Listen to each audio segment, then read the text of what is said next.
How long have you been teaching here for? This is my 21st year. 21st year. And why have you stayed so long?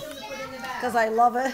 What do you love about it? Oh, I love the children, love teaching them, seeing them learn things. I see them writing things, getting paper and writing, and learning letters, learning to get along with each other. Yeah. And what are the big challenges at this age? In general, children this age are learning how to share and take turns, how to do conflict negotiation with each other. We work on that so that if two people want the same thing, we try to figure out a way that they can both have at least something of what they want. And even the other children or bystanders can offer suggestions about how they can solve their problem. And so we try to do it, learn to do it peacefully. Right, and that's what people are still trying to learn that at 30 and 40 and 50. That's right.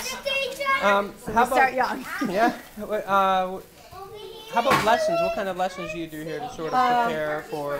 For kindergarten? Yeah. Well, we do lots of literacy things. There's research that says that children that come into kindergarten having an alphabet knowledge, shapes of letters, sounds of letters, their names, do better learning to read. And so every week we focus on a letter. This week it happens to be letter V. Every day I'll write the letter, and they write with their finger pencil in the air. We say the sound. They trace the letter. And Kinder Prep, which is on Tuesdays and Thursdays, they do more with letters and sounds. We do the calendar, so they're counting. They know it's 2009. They are learning the names of the days, the names of the months, practice counting, recognizing numbers. You know the research, but do you have any, have you had any contact with Blissfield teachers, kindergarten teachers who say, hey, it works? Have you heard any of that kind of feedback? Teresa was just telling me the other night that the kids that went to kindergarten last year, they were really impressed with what they knew.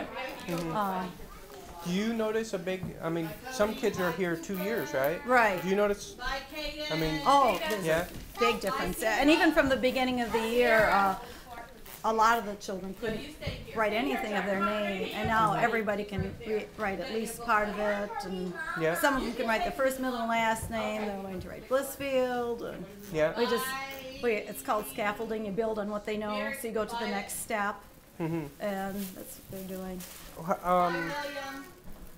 They're talking about refurbishing the inside. What's it like, this building as a learning facility? We like it. It works very well. We're actually licensed for 20, and we could be licensed for a few more. So even though it looks a little bit small, it really isn't. It's got the space to meet the state requirements. We are licensed by the state of Michigan. We have the block room. We have this area.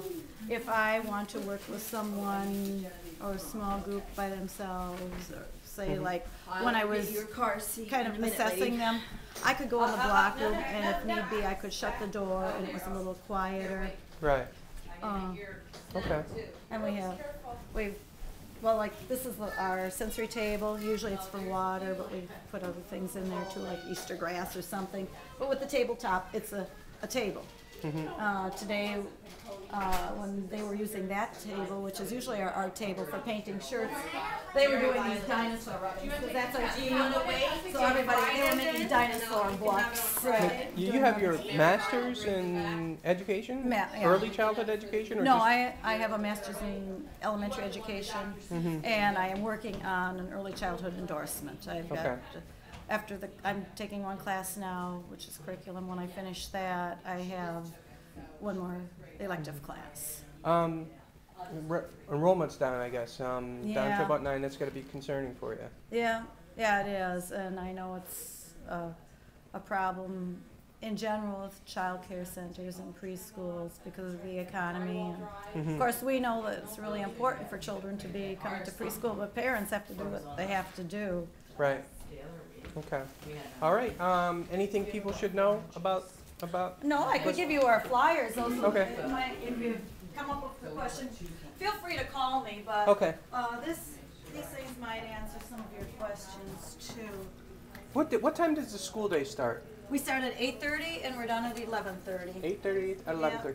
And And how do you like? time Give me an goes so example of fast. how you start your day at 8:30. The children come in the front door Mm-hmm. and they'll sit on carpet squares in this area here, looking Yep. at the calendar, and that's when we do a lot of our readiness things Mm-hmm. as a whole group. The letter of the day, and I might wear the letter vest. One day a week we have our letter bag, and I give them clues, and they have to guess what it is, and it starts with that letter. So they're hearing that first sound. Phonemic awareness, one Yeah. of the important things. So do the calendar. I sometimes read the story at that time to them. Mm-hmm. Sometimes we'll do an active, something to get moving. And then we have a small group time. Yeah. And then I take a group, Kathy takes a group, and we'll work on some kind of readiness skill. Could have to do something to do with math, like counting or patterning. At least once during the week it'll be related to our letter of the week, Mm-hmm. or reviewing the letters and sounds. And what's Good. what's the letter this week? V, V. Okay. Vincent Vampire. Vincent Vampire. So you have like a mascot for the week? Every letter has an animal. It's called zoophonics. Okay. And everyone has Okay. a letter that, an animal that goes with it. All right. Okay. Any and then. All right. That's good enough. Okay. Cool. All right. Thank you. Thank you. Do I Yeah, need thanks for anything coming. else?